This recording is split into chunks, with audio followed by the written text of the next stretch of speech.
Saudara-saudara terkasih, salam jumpa kembali. Semoga saudara-saudara kalian dalam keadaan sehat dan tetap semangat dalam situasi apapun. Saudara-saudara, pada kesempatan kali ini saya akan berbicara tentang di mana seorang yang berlatar belakang ustadz atau guru ngaji di salah satu pondok pesantren di daerah Jawa Barat bisa menjadi pengikut Kristus. Dan beliau bernama Pak Herman. Beliau mengisahkan bahwa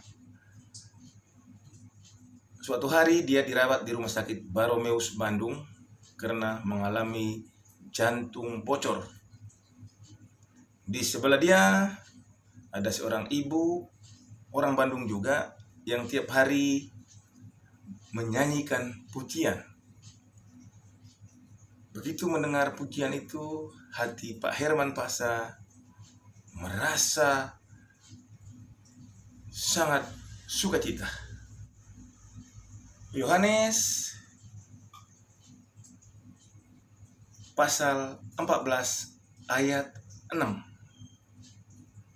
Akulah jalan, kebenaran, dan hidup. Tidak ada seorang pun yang datang kepada Bapa kalau tidak melalui aku. Maka Pak Herman Pasa telah menemukan jalan kebenaran yang selama ini dia cari. Dan Pak Herman akhirnya secara ajaib disembuhkan oleh Roh Kudus dari penyakit jantung bocornya.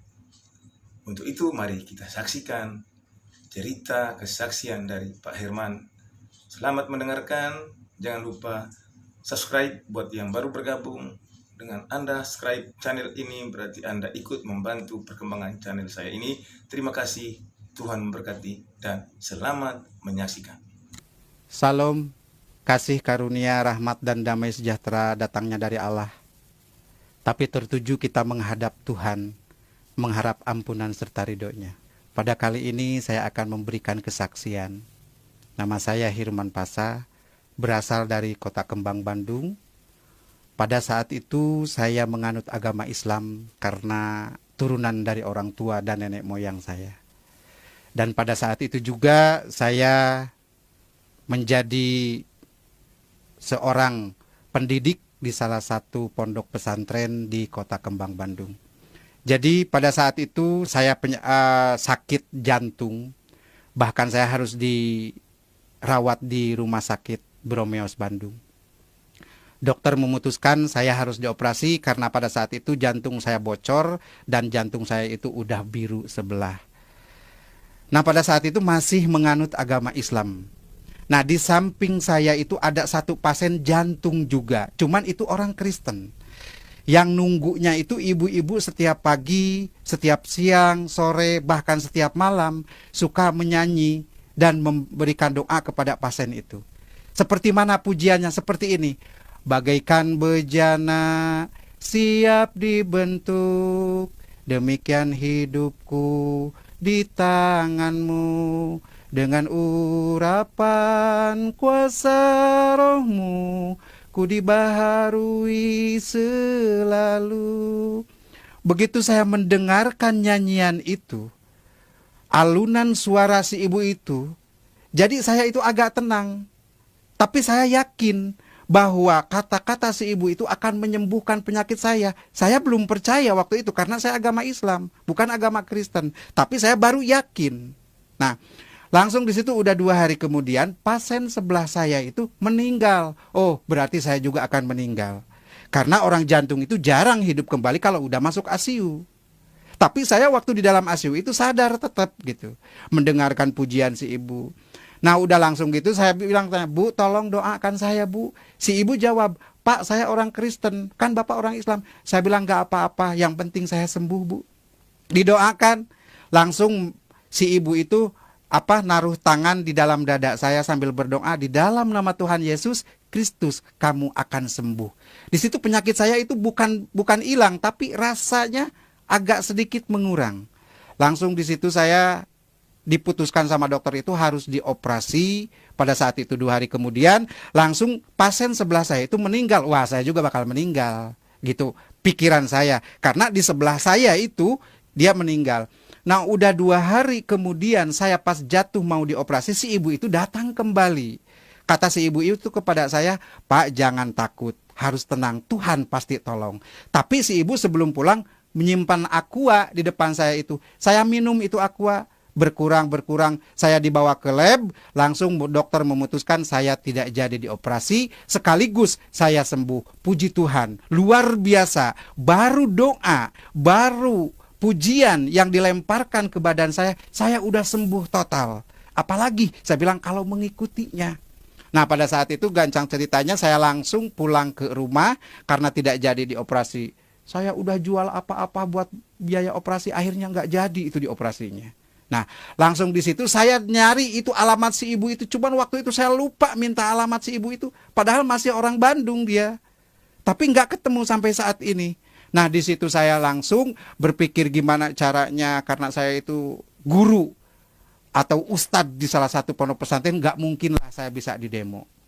Nah, udah begitu langsung saya bisa ada hubungan kemana-mana, langsung ada ngasih nomor kontak satu pendeta yang berasal dari Jakarta. Langsung saya menuju. Pada saat itu saya udah mengerti gitu ajaran-ajaran Kristen, tapi saya belum total.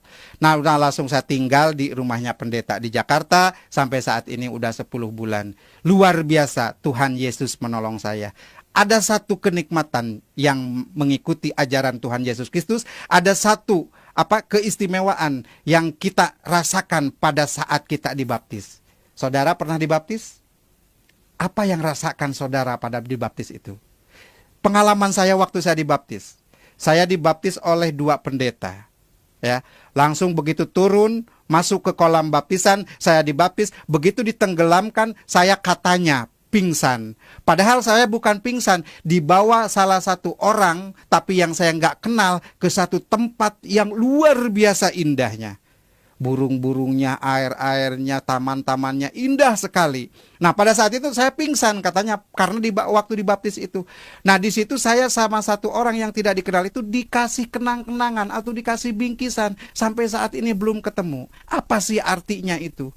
Nah, udah begitu langsung saya, namanya pendeta yang satu udah agak tua, yang satu juga walaupun muda dia gemuk. Saya badan gede, langsung ditarik dari kolam baptisan ke atas karena saya pingsan, ya kayak ngangkat karung gitu, gitu kan. Jadi badan saya itu biru semua. Nah, puji Tuhan, begitu saya sadar, begitu saya siuman dari pingsan, saya mencari barang yang dikasih orang yang tidak dikenal itu tidak ketemu. Saya tanya kepada semua orang di situ, pada bengong semua.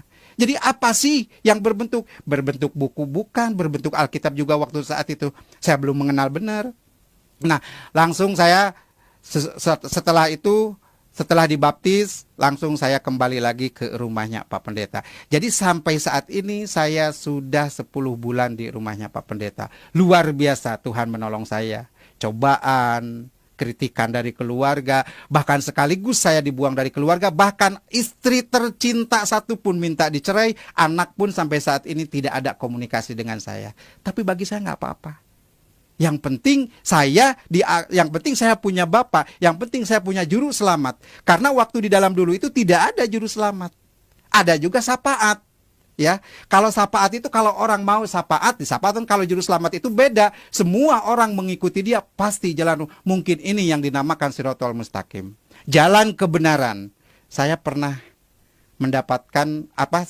membaca di dalam satu kitab Tizan Daruri. Kalau di dalam Islam itu tauhid. Ya, kalau di dalam Kristen itu adalah teologi ketuhanan. Di situ di dalam Tijan dikatakan la ilaha illallah iku maujud, la ilaha illallah iku ma'bud. Kalau orang di masjid kan suka baca itu. La ilaha illallah, tiada Tuhan selain Allah, iku maujud, yang berbentuk. La ilaha illallah iku ma'bud, tiada Tuhan selain Allah kecuali untuk diibadahan. Jadi kita ibadah itu kepada Tuhan yang berbentuk, wujudnya. Harusnya. Jadi namanya wujud berbentuk itu bisa dilihat, bisa diraba, itu berbentuk, itu wujud. Sedangkan dulu saya itu ibadah kepada kepada Allah. Mana Allahnya itu nggak ada. Karena di dalam Al-Quran dikatakan Allah itu tidak punya tempat. Bukan di aras, bukan di surga, bukan di neraka. Tuhan itu laisa kamitslihi syai'un di dalam Al-Quran. Tidak ada satu tempat pun untuk Allah. Sedangkan Tuhan itu di dalam kata lapad tauhid itu berbentuk mauzud. Nah di situ, oh jelas. Jadi sedikit-sedikit sampai saat ini saya menggali bahwa inilah jalan kebenaran. Luar biasa Ibu Bapak Saudara. Isa Al-Masih, Juru Selamat kita, itu adalah untuk menyelamatkan kita. Saya sudah 11 bulan berjalan mengikuti Tuhan Yesus Kristus atau Isa Al-Masih. Saya minta dukungan dan doanya. Semoga saya diberikan kekuatan dan kesabaran. Dan saya minta doanya juga dari semua pihak untuk Pak Pendeta yang mengurus saya dan keluarganya. Semoga beliau ini diberkati. Jadi saya menghimbau, pesan dari saya, yang sudah mengikuti Isa Al-Masih dari kecil jangan sampai jadi mualaf. Rugi banget. Kita tadinya dari naik taksi, naik ke beca. Memang semua juga kendaraan, tapi rugi banget gitu. Jadi tetap kita sampai mati pun, sampai kemanapun, sampai tua pun, diberikan cobaan apapun, kita harus kuat mengikuti Isa Al-Masih. Karena Isa Al-Masih adalah is the best bagi kita. Juru selamat bagi kita semua. Saudara yang terkasih, mungkin inilah yang saya perlu sampaikan. Jadi pesan dan kesan bagi saya untuk semua, yuk mari kita pegang kuat-kuat. Jangan sampai kita jadi mu'alaf.